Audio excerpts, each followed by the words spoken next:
This is potentially deadly venomous animal. If you just have a look at this.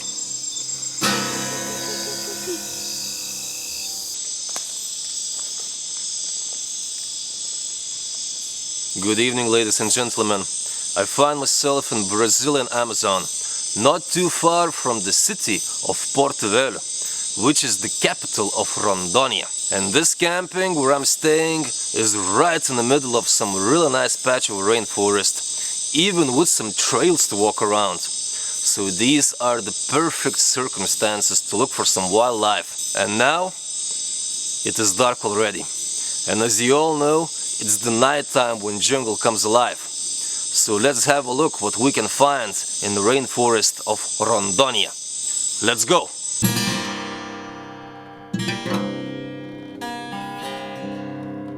So I just started my hike, but I already have one snake in my bag. And it wasn't a snake that I found in the rainforest. In fact, I'm bringing the snake to the rainforest. You see, in this camping where I'm staying, there is some construction going on. And this morning I was just drinking my coffee, and one of the guys working in there came over and he told me that they found a snake. And from his description I thought that this snake could be a common lancehead viper. So I just grabbed my snake hook and I rushed to the place. And the snake that I saw wasn't a lancehead viper. It was a non-venomous snake, but as beautiful and as fascinating. Now you just have a look at this. This is a boa constrictor. And I've seen quite a few boa constrictors throughout my life in different places throughout Latin America. But this must be the most beautiful I ever found in the wild. In fact, if somebody would show me the snake, I would probably say that this is a captive specimen because it's just gorgeous. It looks very healthy, it looks fat. Beautiful snake. You see, in wild, snakes, they have pretty rough life. They have a lot of natural predators, and most of the snakes that you find wild, they seem to be pretty skinny, they have a lot of scars, and the mortality rate of juvenile snakes is extremely high. They have so many natural predators, you know, every single creature in jungle is after them, so very few reach adulthood, including these boa constrictors. And this is definitely not a full-grown snake. This is a very young animal. It still has a lot of growing to do. Boa constrictor is among the largest snakes on the planet. Only anacondas and some larger species of pythons get bigger. So large boa constrictors can get up to 3 meters and more. So this one still has a lot of growing to do. But so far it's doing mighty fine. I mean, this snake really had a good life. And now I brought it pretty deep into the jungle. So hopefully it will avoid any contact with other Homo sapiens and somehow will turn into giant one day. Such a beautiful animal. Absolutely unbelievable. You just have a look at the coloration, especially here around the tail. It's just gorgeous. Such a gorgeous snake.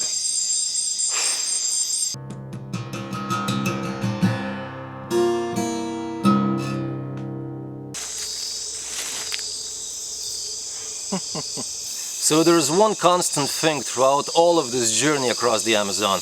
It's me finding these snakes, because I strongly believe that this is the most common snake throughout Amazon basin. This is so-called scarlet snake, Pseudoboa coronata. And I kept on finding these reptiles in southeastern Amazon, in the state of Pará. And then I found a bunch of them in central Amazon, around Manaus. And now I find myself in southwestern Amazon, in the state of Rondônia. And one more time, another night and another Pseudoboa coronata.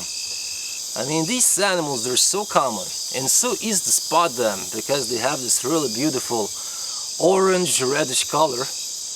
And I also read that they're actually rare-fanged, so these snakes do possess some venom to hunt their prey, but they never bite, they never strike.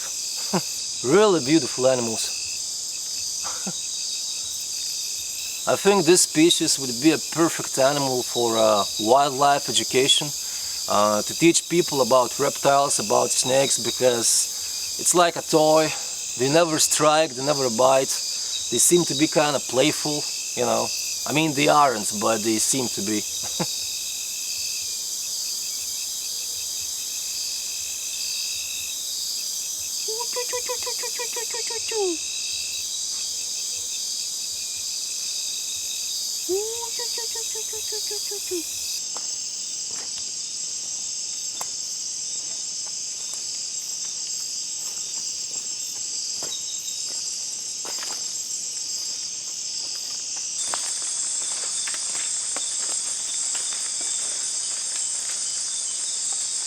You know, even though these toads are really common, I still find them to be completely fascinating.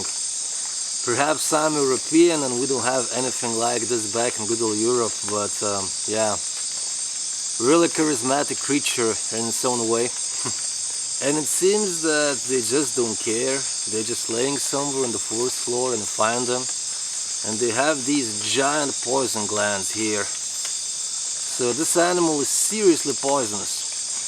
So there are very few creatures out there in the rainforest that could actually eat this toad. I mean, it also doesn't look too delicious.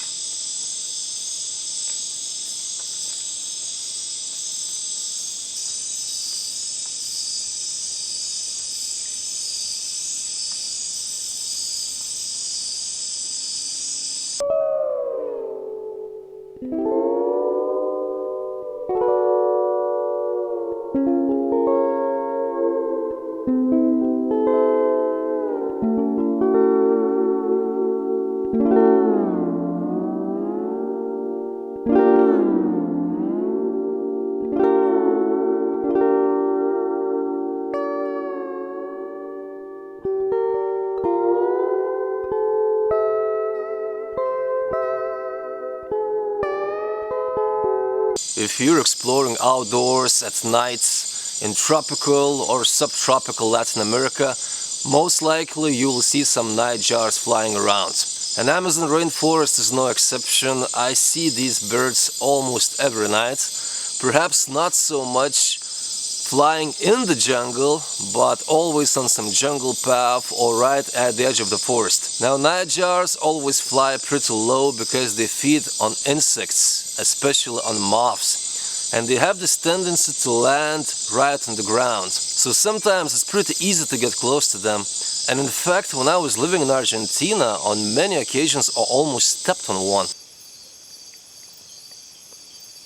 He is completely blinded by light.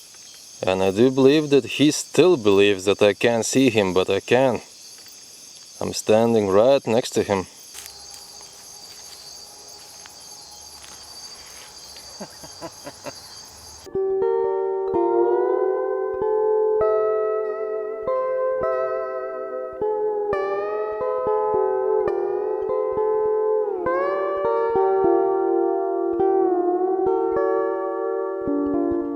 Now, ladies and gentlemen, you just have a look at this. This is so-called turnip-tailed gecko, Tecodactylus repicauda. So probably those of you who are watching this channel for a while, you noticed that I'm somewhat interested in snakes. So actually I'm as interested, or perhaps even more interested, in lizards. But this one is no ordinary gecko. I mean, there are many species of geckos that can be found all throughout Amazon basin, but this one is the biggest one. This is the giant gecko of the Amazon jungle. And I do believe that this is a full-grown adult. They really don't get much bigger than this. I mean, this may look like an average lizard, but in gecko world, this is a giant. And like most of the geckos, these lizards are active at night. So this is a tiny nocturnal predator, and they feed mostly on insects, although lizard as big as this one could also prey on some smaller species of geckos too, I assume. In fact, I used to see them every once in a while, but this is the first one that I managed to catch. Yeah. Have a look at his tail. And I'm even scared to touch it too much because they easily drop their tails when they're stressed. Wow. I mean, geckos are some of my favorite creatures on the planet, you know.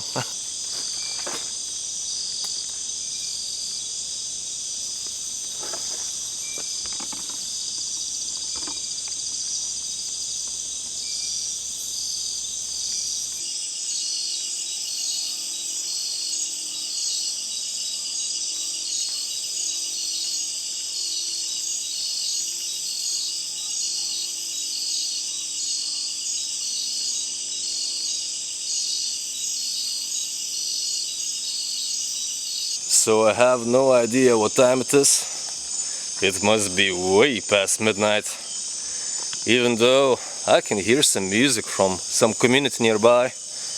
It seems like they're having some kind of a party. Although in Brazil it seems like every other night people are having some kind of a party. It's a part of the culture. I like it. But I'm heading back to the camping.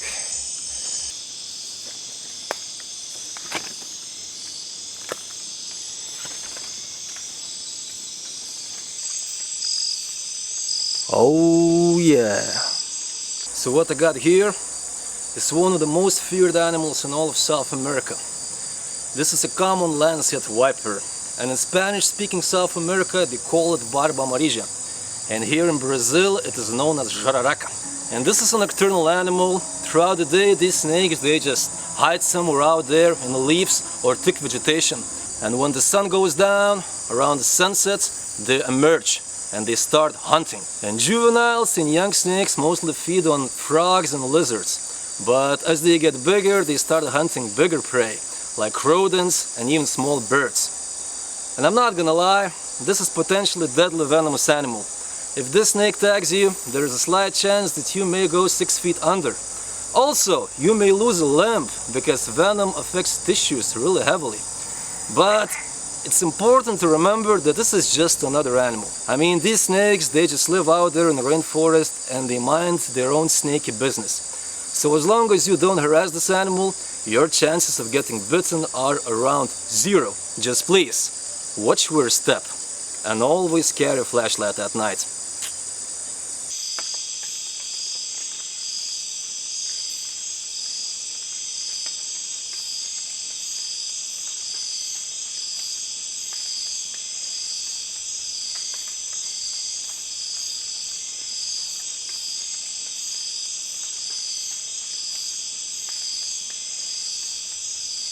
This looks like some hell bucket.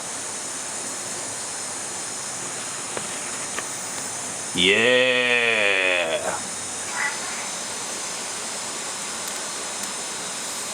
So what I really like about this camping where I'm staying, well, other than that it is very cheap and it's right in the middle of the jungle, is that I have a pool. And this pool is somewhat half natural, because water comes from this little river and then there is another stream and it meets right in this pool, right in the middle. So it looks like a pool for people to swim, but then sometimes they say you can see some caimans passing by. So it's really my type of pool, you know?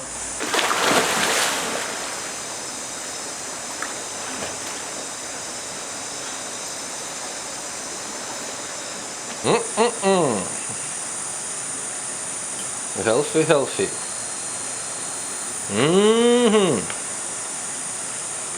A little bit of this. Yeah.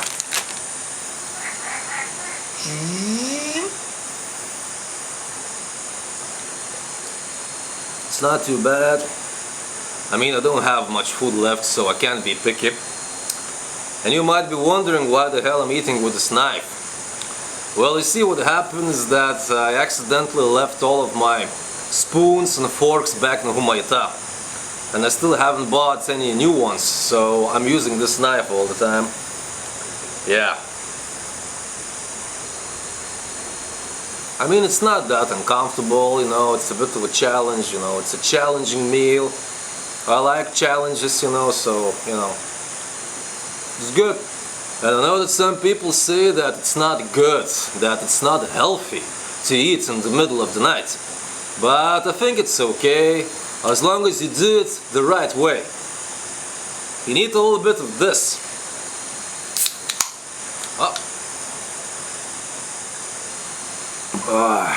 And one more thing, if you really like the stuff I'm making, please consider supporting me on my Patreon platform, so I could buy more of this shit and stay alive.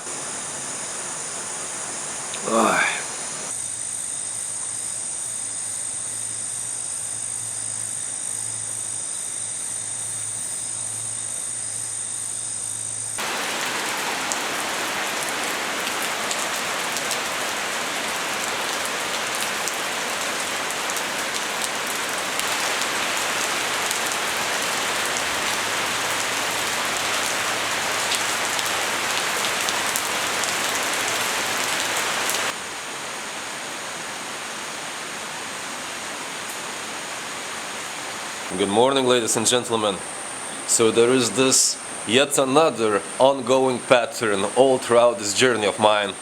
It seems like every time I'm trying to leave some place, it starts to rain.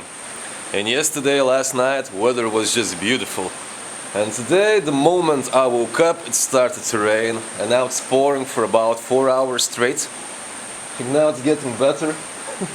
But all this little river, all this little pool, got completely flooded just in a matter of few hours. Wow. But I'm not rushing anywhere today. Today my plan is only to get to the city of Porto Velho, which is very close, and I want to see a friend of mine who's living there. But after that I'll start sprinting to Peruvian-Brazilian border because it's pretty close, and I think there's like 600 kilometers left.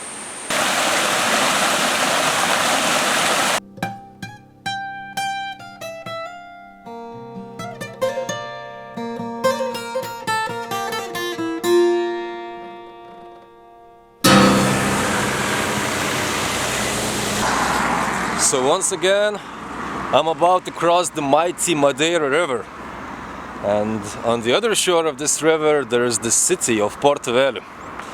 And this time I don't need to take any ferry because there is a bridge. So for now, I really hope that you enjoyed this little video of mine, and I'll see you on the next one.